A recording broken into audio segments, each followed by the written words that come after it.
I'd like to thank you for leaving crazy person out of the description. So I thought, I was trying to think, what is the most useful thing that I could, what could I say that could actually be helpful or useful to you in the future? And I thought I'd perhaps tell the story of how I sort of came to be here. How did some of these things happen? And maybe there's some lessons there, because I often find myself wondering, how did this happen? So when I was young, I didn't really know what I was going to do when I got older. People kept asking me, but then eventually I thought that the idea of inventing things would be really cool. And the reason I thought that was because I read a quote from Arthur C. Clarke, which said that a sufficiently advanced technology is indistinguishable from magic, and that's really true. If you go back, say 300 years, the things that we take for granted today would be you'd be burned at the stake for. Being able to fly, that's crazy. Being able to see over long distances, being able to communicate, having effectively with the internet a group mind of sorts, and having access to all the world's information instantly from almost anywhere on the earth. This is stuff that really would be magic, or would be considered magic in times past. In fact, I think it actually goes beyond that, because there are many things that we take for granted today that weren't even imagined in times past. They weren't even in the realm of magic. So it actually goes beyond that. So I thought, well, if I can do some of those things, basically if I can advance technology, then that's like magic, and that would be really cool. And I also had sort of a slight existential crisis, because I was trying to figure out what does it all mean? Like, what's the purpose of things? And I came to the conclusion that if we can advance the knowledge of the world, if we can do things that expand the scope and scale of consciousness, then we're better able to ask the right questions and become more enlightened, and that's really the only way forward. So I studied physics and business, because I figured in order to do a lot of these things, you need to know how the universe works, and you need to know how the economy works. And you also need to be able to bring a lot of people together to work with you to create something, because it's very difficult to do something as an individual if it's a significant technology. So I originally came out to California to try to figure out how to improve the energy density of electric vehicles, basically to try to figure out if there was an advanced capacitor that could serve as an alternative to batteries. And that was in '95, and that's also when the internet started to happen. And I thought, well, I can either pursue this technology where success may not be one of the possible outcomes, which is always tricky, or participate in the internet and be part of it. So I decided to drop out. Now, obviously, fortunately, we're past graduation, so I can't be accused of recommending that to you. So did some internet stuff. Did a few things here and there. One of which was PayPal. And I think maybe it's helpful to say one of the things that was important there in the creation of PayPal was kind of how it started, because initially the initial thought with PayPal was to create an agglomeration of financial services, so to have one place where all of your financial services needs would be seamlessly integrated and work smoothly. And then we had like a little feature which was to do email payments. And whenever we'd show the system off to someone, we'd show the hard part, which was the agglomeration of financial services, which was quite difficult to put together. Nobody was interested. Then we'd show people email payments, which was actually quite easy, and everybody was interested.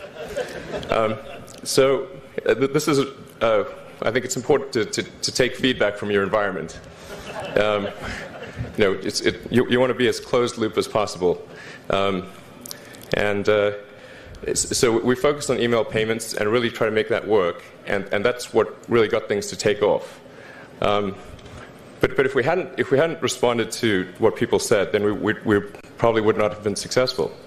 So it's important to look for things like that and focus on them when you see them, and you correct your prior assumptions. And then let's get some more. Going from PayPal, I thought, well, what are some of the other problems that are likely to most affect the future of humanity?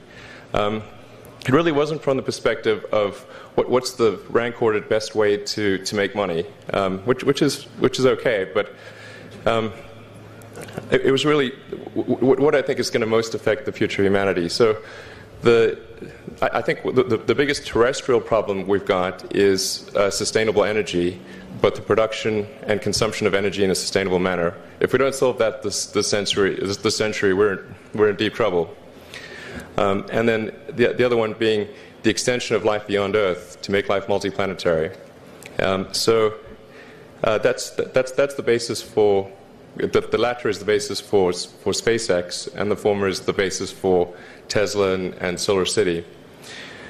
And when I started SpaceX, initially I thought that, well, there's no way one could possibly start a rocket company. I wasn't that crazy. But then I thought, well, what is a way to increase NASA's budget? That was actually my initial goal.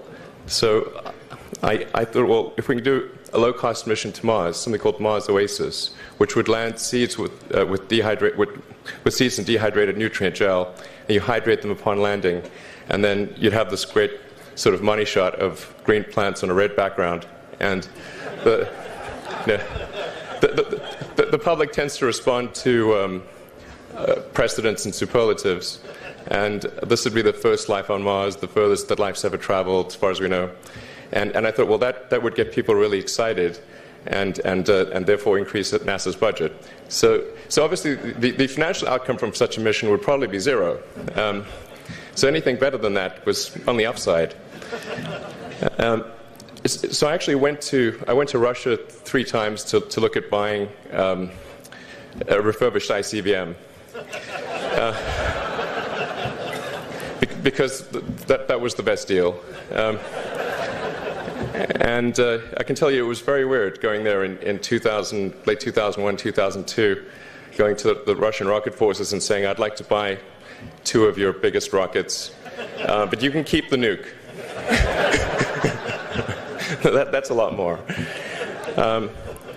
And that was 10 years ago, I guess, so they thought I was crazy, but I did have money, so that was okay. And after making several trips to Russia, I came to the conclusion that actually my initial impression was wrong about because my initial thought was, well, that there's not enough will to explore and expand beyond Earth and have a Mars base and that kind of thing. But I came to the conclusion that was wrong. In fact, there's plenty of will, particularly in the United States, because the United States is a nation of explorers, of people who came here from other parts of the world. I think the United States is really a distillation of the spirit of human exploration. So, but if people think it's impossible, then, or it's going to completely break the federal budget, then they're not going to do it. So after my 3rd trip, I said, okay, well, what we really need to do here is try to solve the space transport problem, and started SpaceX. This was against the advice of pretty much everyone I talked to. One friend made me sit down and watch a bunch of videos of rockets blowing up. Let me tell you, he wasn't far wrong. It was tough going there in the beginning because I'd never built anything physical. I mean, I'd built like little model rockets as a kid and that kind of thing, but I'd never had a company that built anything physical. So I had to kind of figure out how to do all these things and bring together the right team of people. And And so we did all that and then failed 3 times. It was tough going. Because the thing about a rocket is that the passing grade is 100%. You don't get to actually test the rocket in the real environment that it's going to be in. So I think the best analogy for rocket engineering is like if you want to create a really complicated bit of software, you can't run the software as an integrated whole, and you can't run it on the computer it's intended to run on. But the first time you put it all together and run it on that computer, it must run with no bugs. That's basically the essence of it. So we missed the mark there. The first launch, I was picking up bits of rocket near the launch site. It was a bit sad. But we learned with each successive flight, and were able to, eventually with the 4th flight in 2008, reach orbit. And that was also with the last bit of money that we had. So thank goodness that happened. I think the saying is 4th time's the charm. So we got the Falcon 1 to orbit, and then began to scale that up to the Falcon 9, which is about an order of magnitude more thrust. It's around 1 million pounds of thrust. And we managed to get that to orbit, and then developed a Dragon spacecraft, which recently was able to dock and return to Earth from the space station. That was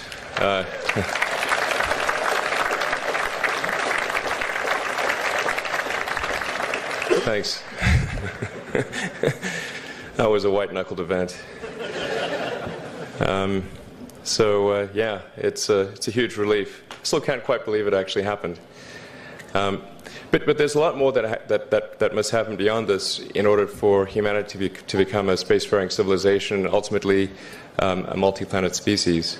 And that's something I think it's vitally important, and I hope that some of you will participate in that, either at SpaceX or at other companies, because it's just really one of the most important things for the preservation and extension of consciousness. I mean, it's worth noting, as I'm sure people are aware, the Earth has been around for 4 billion years, and civilization, at least in terms of having writing, has been around for 10,000 years, and that's being generous. So it's really somewhat of a tenuous existence that civilization and consciousness, as we know it, has been on Earth. And I think I'm actually fairly optimistic about the future of Earth. So I don't want to sort of people to have the wrong impression that I think we're all about to die. I think things will most likely be okay for a long time on Earth, but not for sure, but most likely. But even if it's sort of 99% likely, a 1% chance is still worth spending a fair bit of effort to ensure that we've backed up the biosphere, planetary redundancy, if you will. And so I think it's really quite important. And in order to do that, there's a breakthrough that needs to occur, which is to create a rapidly and completely reusable transport system to Mars, which is one of those things that's right on the borderline of impossible. But that's sort of the thing that we're going to try to achieve there with SpaceX. And then on the Tesla front, the goal with Tesla was really to try to show that what electric cars can do, because people had the wrong impression. We had to change people's perception of an electric vehicle, because they used to think of it as something that was slow and ugly and had low range, kind of like a golf cart.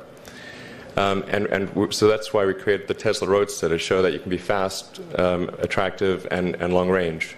And it's amazing how, even though you can show that something works on paper, and the calculations are very clear, until you actually have the physical object and they can drive it, it doesn't really sink in for people. And so that I think is something worth noting. If you're going to create a company, the first thing you should try to do is create a working prototype. Everything looks great on PowerPoint. you can make anything work on PowerPoint. But if you have an actual demonstration article, even if it's in primitive form, that's much more effective for convincing people. So we made the Tesla Roadster, and now we're coming out soon with the Model S, which is a four-door sedan. Because after we made the Tesla Roadster, people said, "Oh, sure. We always knew you could make a car like that. It's an expensive car, and it's low volume, and it's small, and all that. But you couldn't make a real car." Like, okay, fine. I got to make that too. So that's coming out soon. So that's the I think the where things are, and hopefully there are some lessons to be drawn there. But I think the overarching point I want to make is that you guys are the magicians of the 21st century. Don't let anything hold you back. Imagination is the limit, and go out there and create some